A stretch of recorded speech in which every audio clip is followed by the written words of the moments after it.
Hey y'all, it's your girl Sonya Siobhan here, and I'm back with another video. First and foremost, thank you for clicking on my video. And if you like, go ahead and like, share, and subscribe, and leave a comment if you want to. All right, so we're just gonna go ahead and dive right in. The story we're gonna be talking about today, because I know you've already seen the title, so we're gonna be talking about the story of David and Goliath in the Bible. And I'm gonna relate it to my life. I always got a story that kind of relates to the Bible story, so it just is what it is. But so yeah, I'm just gonna summarize the story of David and Goliath really quick. Um, so this was during the time when the Philistines and the Israelites were at war, and God had just appointed a new king over Israel, and he was just a young boy. His name was David. He was just a young boy. Nobody really saw the vision that God saw and had no idea how this little boy was going to bring them to victory. And the Philistines had this huge giant person leading their army. So everybody was like, there's no way that David is going to be able to bring us to victory when they got this big old man. Like, he's huge, he's covered in armor from head to toe. Like, what's going to happen here? So it came to pass that they went to war. And so the Philistine, he was yelling out, who's gonna come challenge me? Where is your king? Where is he? Send him out or whatever. And everybody on the Israelite side of the army was kind of scared. They were, well, ain't no kind of, they were scared. And they really didn't see how they were going to win this war. And they really didn't want to send David out there because they like, David, you just a boy. So like, how are we gonna do this? So David was just like, what do you mean? How do you think we're gonna win this? We have God on our side. Like, that's how we're gonna win this. So the Philistine, he was still over there talking smack. His name is Goliath, by the way.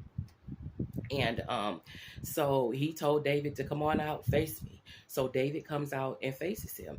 And he's like laughing at him and mocking him, like, you're just a kid. Like, what are you going to do against me? Look at me and look at you, so to speak. So David politely went into his little satchel, pulled out his little slingshot and his rock, and shot it, and the rock hit Goliath dead in the forehead, and he fell face down. And David ran up, took his sword out, and chopped his head off. So that's how that story went. Although he was the underdog, he was the smallest, and nobody believed that he would be able to take down this big, huge man. However, he did with only a slingshot and a rock. So now, let me tell you how this relates to my life a little bit. So, this was years ago, of course, like years ago. And I was going through a domestic violence situation, kind of like what I mentioned in my previous video. And with my kid's father. And again, this is my truth. I'm not here to bash anybody or to put anybody down or to expose nobody. This is just my truth. So, yeah, I was going through a domestic violence situation. Now, me and this particular person have been together for 8 years, and things didn't get violent until the 8th year of our relationship. There was never any domestic violence. This man never put his hands on me, anything like that.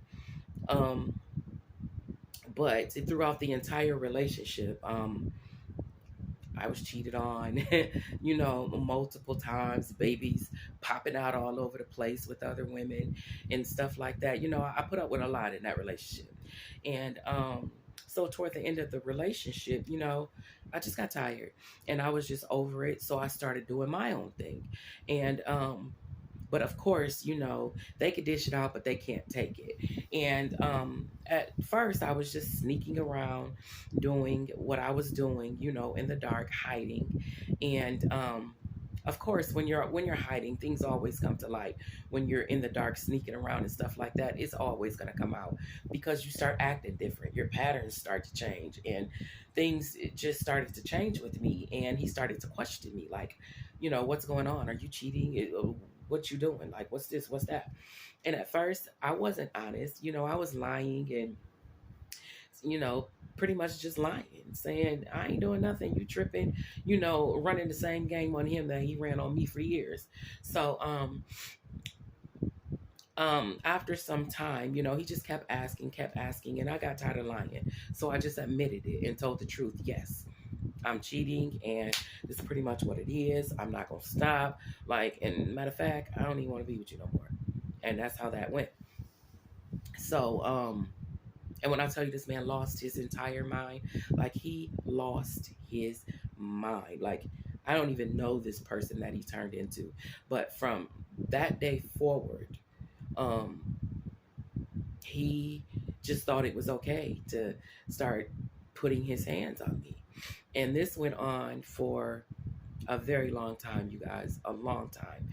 Um, at the time, we lived in government housing, the projects. I ain't even gonna try to sugarcoat it. And so, when you live in the projects, they pretty much control your life. You can't be having a whole bunch of chaos and things going on and police showing up every other day. You just can't. They will try and put you up out of there. So, after several times of the police coming to my home because of the domestic violence, although I had told this man I wanted him out, he wouldn't leave. So, the domestic violence went on for a while before I was able to actually get him out of the house. And even after that, it continued for years. This went on for like 5 years, 4 or 5 years. Because after he was out of the house and the domestic violence in the house stopped, then it turned into stalking and phone harassment, um, all kinds of stuff. It just got really, really crazy. He was breaking into the house and things like that. And every time a situation would go down, I'm calling the police because I'm like, I need to protect myself, and I'm not going to allow you to come here and cause all of this turmoil and then just bust up and leave. And now I have to deal with the fallout, with myself and the children. Like we have 3 kids together. So, every time though, I would call the police, and there was a few times he would get arrested and go to jail, but they would never hold him for no time. He would get out, come right back, and do it all over again. So, yeah. So, like I said, the police had come out several times, and because of this, the housing project that we lived in at the time, they wasn't having it. They didn't like the fact that the police was there all the time, and so they served me with an eviction notice. They were gonna put me out because I was trying to protect myself, and that's what it was. So, the date rolled around where I had to go and meet with them because I what is it called when you don't agree with what they're saying? I filed an appeal. That's it. So I filed an appeal, and so we had to have a meeting. So the day of the meeting, I go there. I'm nervous. I'm so nervous because I'm like, they can ready to put me out. Like, what am I do? I got these kids. I can't be out in the streets. Yeah, I got family, but what grown woman want to go back home and live with their parents? Not me. So I go to this meeting. I'm terrified. And I get in there. They call me in there. And it's a room full of like executives and higher ups that are like over the housing projects or whatever. It was probably like 6 people in this room. So immediately I'm intimidated because it's like, okay, here I am, just this regular girl, young girl. I was very young at the time. And I walk in, and here are all these important people sitting around. I was scared. So I walk in, and they get to talking, and they have all of this evidence and police reports and how many times the police then came out and this, that, and the other. And like they was just going in on me, y'all. They was going in, making it seem like I was just like, like I was just a terrible person. So I'm sitting there and I'm listening to everything that they have to say.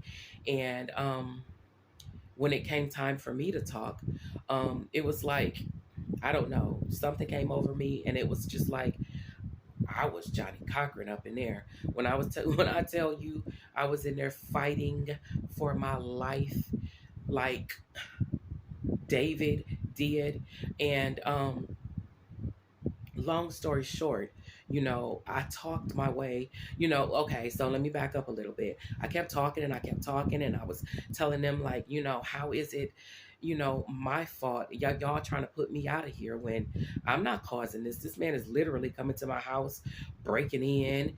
Um, I'm not inviting him there, because they kept saying, trying to say that I was inviting him to my house. And I wasn't. He would just show up and do all of this crazy stuff and then leave, So, and of course, I'm going to call the police and file a police report. Like, I'm never not going to do that.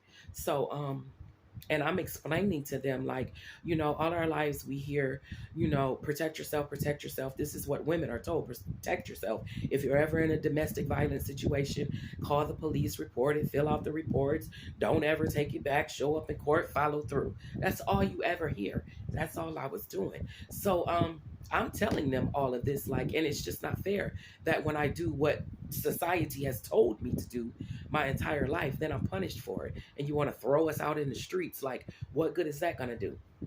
And of course, I'm summarizing the story because I had a whole lot to say, and I went on and on and on. And they asked me to excuse myself from the room while they made their decision. And I left out, and I was, I don't know, it probably took about 10, 15, 20 minutes or so before they called me back in there. And needless to say, they wound up overturning it, reversing it. I won, y'all. I won, pretty much. And it was this one particular woman in there that kind of spoke up for me and was just, kind of saying, like, how unfair it was that I was even in that situation. And, by the end of the conversation, I got apologies and all type of stuff. And I didn't get evicted. And so, yeah, and I relate that to the story of David and Goliath because I kind of felt like David in that situation. I felt like the underdog, like the small person. There were all these big wigs in the room, ready to take me down. And I went in there with my slingshot and I bopped every last one of them in the forehead with my rock, period. And that's how that went down. And the moral of this story is to don't be afraid when you feel you're outnumbered or outwitted, outweighed, whatever it is. If you go in there and you put forth your best effort and you got God on your side, like I've said in previous videos, God has always been on my side. He's always had favor in me. And so don't ever feel like you can't win a situation because you feel like you're the smaller person. God delivered me from that situation as he has from many situations. He delivered me from that situation and I won. And I walked out of there victorious, the same way David walked off that battleground. The only thing I didn't have was the heads of my accusers. But yeah, so that's my story, you guys. That's pretty much it. Don't give up. Don't ever be afraid. Always have God on your side, and you won't win, and you will win. You won't lose. All right. So again, like I always say at the end of my videos, try God.